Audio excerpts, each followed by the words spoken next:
Today we'll be looking at few asanas which can help you manage your diabetes. Asana that we'll be performing is Markatasana. Now gently fold both the legs, spread your arms wide.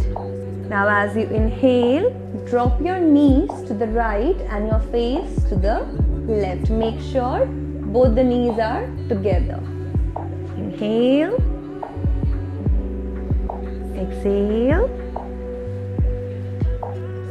Your shoulders are rested on the floor. Come back to center. Change the position. Repeat this practice for at least 5 rounds each side. 5 to the left and 5 to the right.